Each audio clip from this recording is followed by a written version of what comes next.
За ард нэг хэдийдээ асуулт байна. За эхлээд энэ болгон туяа хариулах юм уу эсвэл тэр үндэсний хөгжлийн газрын хариулах юм уу? За макро эдийн засгийн бодлогын хүрээнд 13 асуудал төлөвлөгдсөн байгаа. За энээс 5 нь одоо бүрэн биелж 7 нь одоо ахс биелэлттэй 70% таа гэсэн юм дунгарсан байна л да. Монголын эдийн засаг ялангуяа санхүүгийн зах зээл маань маш их өндөр эрсдэлтэй. Тэгэхээр энэ санхүүгийн зах зээлийн эрсдлийг ер нь бууруулах чиглэлээр одоо юу хийгдэж байна? Тэр банкндар одоо гол юм ачаал нь явж байгаа шүү дээ. Тэгэхээр энэ хөрөнгийн зах зээлийг хөгжүүлэх, бус салбарыг хөгжүүлэх чиглэлээр энэ санхүүгийн зах зээлийн эрсдлийг бууруулах чиглэлээр юу хийгдвэ гэсэн ийм нэгдэх асуулт байна.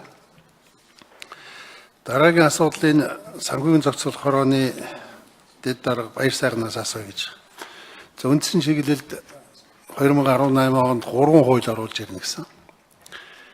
Эхнийх нь бол одоо үнд цаасны тухай хууль байгаа. Хоёр дахь нь хөрөнгө оруулалтын сангийн тухай хууль байгаа. Гурав дахь нь хөдөө аж ахуйн бэржийн тухай хуулийг 3 хуулийг оруулж ир шинжилдэг гинэ. Өөрчлөлт гинэ гэсэн. За энэ 18 онд алга байна. 19 онд гараад эхний 5 сар 4 сар өнгөрч байна алга байна. За энэ хуулиудаа бол өөрчлөлт оруулах шаардлагагүй гэж үзсэн үү? Ер нь энэ Монголын эдийн засагт одоо хөрөнгийн зах зээл дэх оролцоо хувь нь ямар байна? Хэдэн хувь байна? Яг сүүлийн бариад одоо магадгүй энэ эхний 19 оны 1-р улирлын байдлаар ямар өөрчлөлт гарав? Өссөн дүнгээр ийм хоёр дахь асуудал байна. Гурав дахь асуудал бол юу гэхээр монголчууд одоо энэ урт хугацаанд юм их сайн төлөвлөд байна. Эрүүл Монгол 2100 тогтвортой хөгжил 2030 гэдэг одоо их олон төлөвлөлтүүд байдаг. Дунд хугацааны төлөвлөлт гэж яриасаа байхгүй байх шиг санагдаад байна. Одоо тухайлбал дээр тогтвортой хөгжил 2030 чинь монгол хүний насыг 78 хүргэнэ. Нэг хүнд ногдох дотоодын нийт бүтээгдэхүүн 17500 болгоно. Маш том одоо зорилтууд дэвсэлсэн шүү дээ. Ямар хугацаанд яаж хүрэх тэр одоо төлөвлөлт нь байна уу? Яаж хэрэгжүүлэх гэж байна? Их дэлхийгээ шинжилгээгээ тэр нэгдсэн үндэсний байгууллагаас гаргасан тэр хөтөлбөрийг одоо үндэслэж тийм том хөтөлбөр зохион байгуулсан. Өнөөдөр энийг ярьж байгаа хүн байна уу? 2018 онд 15 онд батлагдсан санаж байна. 2018 онд яг энэ одоо хөтөлбөрийг одоо биелүүлэх энэ чиглэлд ямар ахис дэвшил гарва? Хэн хариулах энийг? Болгон туяа хариулах юм уу? Үндэсний хөгжлийн газар хариулах юм уу? Сүүлчийн асуулт энэ Монгол улс энэ хөгжлийнхаа бодлого төлөвлөлтийн асуудлыг ингээд нэг эзэнгөө хийсэн шахуу яваад байгаа юм л да.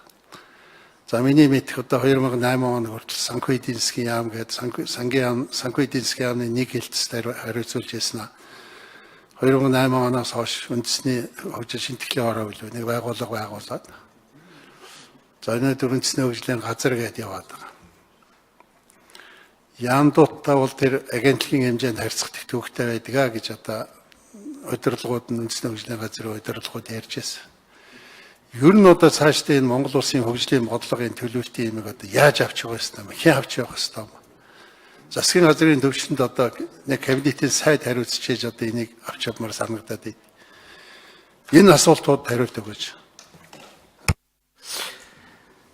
За сангийн 2 номер. За тэгээд холбогдох. Төмөр гишүүний асуултанд хариулъя. За банк санхүүгийн системийн одоо санхүүгийн салбарын хямралд хүргэж болзошгүй эрсдлийг наривчин тодорхойлох, за бизнес эрхлэлтийн санхүүгийн зардлыг бууруулах бодлого хэрэгжүүлэх, хөрөнгийн зах зээлийн хүртээмжийг нэмэгдүүлж олон нийтийн оролцоог хангах хэрэгцээ орчин боловсронгуй болгох гэсэн юм 3 бодлогын арга хэмжээ бол 2018 оны үндсэн чиглэлд бол туссан байж байгаа.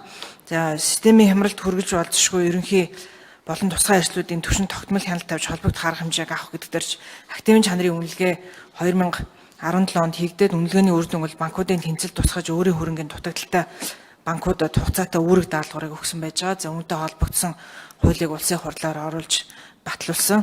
За системийн ерөнхий эрсдлийн үзүүлэлтэд нийцүүлэн банкны системийн дөрмийн сангийн хэмжээг бол 2021 оноос оны эцэс 100 тэрбум төгрөг байхаар бол тогтоосон байгаа. За мөн валютын сангийн хөтөлбөрийн хүрээнд болон банкны тухай хуулийн нэмэлт өөрчлөлттэй холбоотойгоор бол банкны салбарын эрх зүйн шинжилгээ хийх, журам зааврыг боловсронгуй болгох хөтөлбөр гарган ажиллаж байгаа. Тухайлбал зохистой харьцааны журам, активын ангиллын журам, барьцаа хөрөнгийн журам, зээл олох журам гэх мэт эдгээр журмууд бол шинжлэгдсэн. За эдийн засгийн хүндрэлээс шалтгаалan системд хуримтлагдсан чанаргүй зээлийг бол бууруулах стратегийн санхүүгийн доктортой байдлын зөвлөлийн хүрээнд бол баталж холбогдох арга хэмжээг бол авч ажиллаж байгаа. За бизнес эрхлэлтийн санхүүгийн зарлыг бууруулах чиглэлээр 3 байгууллага санхүүгийн доктортой байдлын зөвлөлд ордог 3 байгууллагаас 2018 оны 4 дугаар сард мөнгөний болон хөрөнгөний зах зээлийг хөгжүүлэх төлөвлөгөөг бол баталсан байж байгаа. За үүн дээр жишээлбэл үүсмэл үн цаасны мастер гэрээг боловсруулах, за дотоод мастер репо гэрээг шинжлэх, 7 хоногтой төв банк үн цаасны дуудлага худалдааны давтамжийг 2018 оны 4 дугаар сараас багасгаж мөнгөний захын идэвхжлийг дэмжсэн гэх мэтчлэн эдгээр ажлыг бол тусгасан. За хөрөнгөний зах зээлийн хүртээмжийг нэмэгдүүлж олон нийтийн оролцоог хангах чиглэлээр цахим мөнгөний журмыг боловсруулж 2018 онд бол боловсруулж Монгол банкнд санал авахар бол хөрвүүлсэн байж байгаа. За мөн 2018 оны 19 дугаар тогтоолоор бол гадаад улсын арилжаа эрхлэх байгууллагад бүртгэлтэй хуулийн этгээд Монгол улсад үнцаас гаргах, Монгол улсын арилжаа эрхлэх байгууллагад бүртгэлтэй хуулийн этгээд гадаад улс үнцаас гаргах, үнцаасыг бүртгэгч журам, за мөн хөрөнгөний зах зээлийн зохицуулалттай этгээдээс мэдээлэл ирүүлэх түүнд хяналт тавих журмуудыг бол захиргааны ерөнхий уул заасан шаардлагын дагуу нөлөөллийн шинжилгээ хийж хилцүүлгийн мэдээлэл бэлтгэн бүртгэлийг хангуулж хууль зүйн дотоод хэргийн яамд бол хянуулж бүртгүүлэх энэ ажлуудыг бол хийсэн байна. Санхүүгийн зохицуулах хороо 4 номер хариулъя.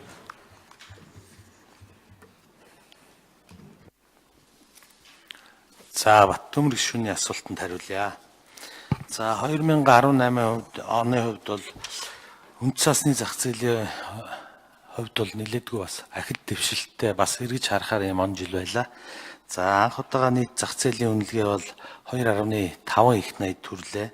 За дээрэс нь арилжааны дүн бол одоо хамгийн өндөр буюу 245.5 тэрбум төгрөг төрсөн нь бол өнгөрсөн жилүүд төрж байгаагүй ийм өндөр арилжаа хийгдсэн жил болсон. За улсын хурлаас 2017 онд хууль тогтоомжийг 2020 он хүртэл боловсронгуй болгох үндсэн чиглэлд нийт санхүүгийн зохицуулах хорооноос 17 хуулийг нэмэлт өөрчил, шинжилсэн найруулга хэлбэрээр өөрчлөлтөнд найруулахаар тусгагдсан байгаа. Үүн дээр нэмээд санхүүгийн зохицуулах хорооны зүгээс бол хадгалам зээлийн оршины тухай хуульд батлагдсан 2011 оноос хойш ямар нэгэн өөрчлөлт хийгдэг байгаа учраас энэ тал дээр бас нэмэлт өөрчлөлт хийх нь зүйтэй юм а гэж үзээд одоо ажиллаж байна. За түрүүн хэлсэн 3 хуулийн хувьд бол үндсэндээ ажлын хэсгүүд гараад ажиллаж байгаа. За биднээс олон улсын байгууллагуудаас зөвлөгөө авсан Дэлхийн банк, JICA-гийн зөвлөхөд ажиллаж байгаа.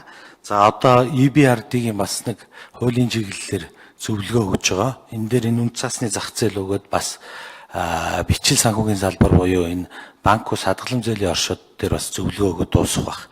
Тэгээд энэс гадна бас бусад эрх зүйн зохицуулалт хамгийн энэ төрөнд орох шаардлагатай байгаа эрх зүйн зохицуулалт бол санхүүгийн зохицуулах хорооны эрх зүйн байдлын тухай хууль байгаа. 2006 онд батлагдсанаас хойш дахиж өөрчлөлт ороогүй байгаа.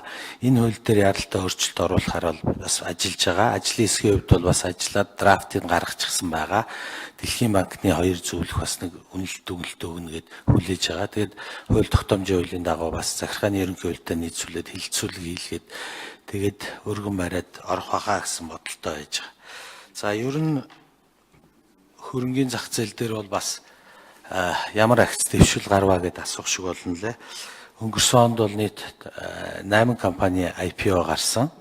За дээрэс нь нэг компани бас давхар бүртгэл хийгдсэн байгаа Эрдэнэ ресурс гэд. Гисэн хэдий ч бас 2 дахь зах зээл дээр гарсны дараа үн ханшийн савлгаа бол хэд өндөр байгаа. Ялангуяа 2 IPO-с бусд нь бол бас ханш нь бол бас буурсан ийм үзүүлэлттэй байгаад байгаа. Тэгээд цаашдаа бол одоо энэ зах зээлийн үн докторжуулагчд, за дээрэс нь энэ андеррайтерийн бас чадамжийг нэмэх, За бас бусд андеррайтерууд бас синдикат хэлбэрээр оролцох. Зөвхөн тогтоосон нэрийн аргаар биш, бусад зах зээлийн аргаар бас үнийг тогтоодог, бодит тогтоох гэх мэт олон ажлууд бол хийгдэхэр төлөвлөж байгаа. Санхүүгийн зохицуулах хороо нэг хууль оруулж ирнэ гээд 2 жил болж байгаа. Судалж байгаа, явж байгаа, хийж байгаа, дуусч байгаа гэл. Тэгээ та нарын бидний эрдэсэд та нарын нэг юу гүйцэхгүй юм шиг л. Ингээ зөв баяр сайхан нэг юм хэлээд гэж тэр Монкор гээд банк санхүүгийн байгууллагын асуудал ямар шатанда ямар хэлбэртэй явж байгаа. Хадгалан зээлийн оршин юм уу? Банк санхүүгийн байгууллага биш юм уу те? За хадгалан зээлийн оршин яг л өөрөө ч хариуцсан ажил юм шиг байгаа. Тэр компани асуудлыг одоо ямар шатанда явж байгаа энэ хүмүүс нэр барьж ичих гээд шүү. Өсгөлн зарлал гэх нээлттэй сонсгол явуулах гэх нэрс энэ дээр нэг тодорхой хариулт өгөөд гэж 4 номер. За яг одоогор бол ажиллагаа хийгдэж байгаа.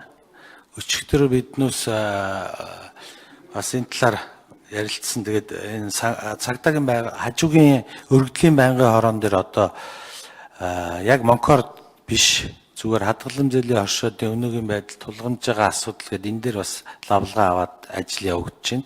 Тэгээ энэ байдал дээр бас биднээс хэрхэн хороо яаж оролцох зүйтэй вэ гэдэг асуудал асуусан. Тэгээд гүйцэтгэх ажиллагаа явагдаж байгаа учраас прокурорын зөвшөөрлөөр нэмэлт тодорхой мэдээллийг өгөөрэй гэсэн. Гэхдээ яг хорон дээр өнөөгийн байдлаар бол яг ажлын хэсэг гараад өнгөрсөн оны 8 сараас хойш ажиллаж байна.